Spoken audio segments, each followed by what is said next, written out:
வருஷம் முழுக்க வேலை பார்த்துக்கிட்டே தான் இருக்கிறோம். ஒவ்வொரு நாளும் ஓடிக்கிட்டே தான் இருக்கிறோம். அந்த ஓட்டத்தை நிப்பாட்டி கொஞ்சம் இளைப்பாற ஒரு இடம் கிடைச்சா, அதுவும் அழகான மரங்களுக்கு நடுவுல அமைதியான தொழுமிடத்தோட இறை பொருத்தத்திற்கான வேலைகளை மட்டும் பார்த்துக்கிட்டு அந்த இடத்துல இருக்கிறதா இருந்தா எவ்வளவு மன நிம்மதியா இருக்கும். இந்த வீடியோவை கொஞ்சம் பாருங்க. இந்த இடத்தை சுத்தி எந்த லைட்டுமே எரியாது. சுத்தி வயல்வெளி, பெரிய ஏரி. கோயம்புத்தூர்ல இந்த மாதிரி ஒரு இடத்துல தான் ஜீவசாந்தி அறக்கட்டளை 7000 நோன்பாளிகளுக்குமான சகர் உணவை தயாரிச்சு பேக் பண்ணிக்கிட்டு இருக்காங்க.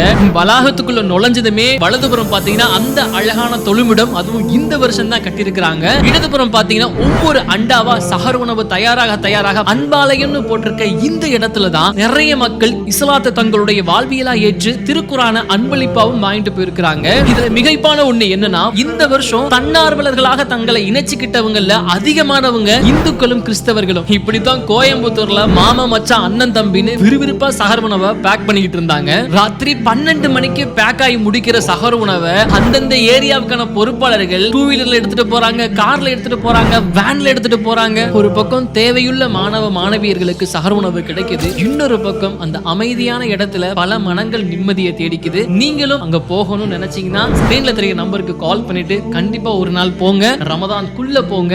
எப்பவுமே நான் சொல்றதான், ஒரு சகர் உணவு 60 ரூபாய். போன தடவை நிறைய மக்கள் லிங்க் ஓபன் ஆகலன்னு கமெண்ட் பண்ணிருந்தீங்க. இந்த வாட்டி நீங்க லிங்க் கமெண்ட் பண்ணுங்க, நானே டைரக்டா உங்களுக்கு லிங்க் அனுப்புறேன். அதன் மூலமா நீங்க எத்தனை சகர் உணவு கொடுக்க நினைக்கிறீங்களோ நீங்க பே பண்ணி சகர் உணவு கொடுக்கலாம், ரெசிப்டையும் வாங்கிக்கலாம்.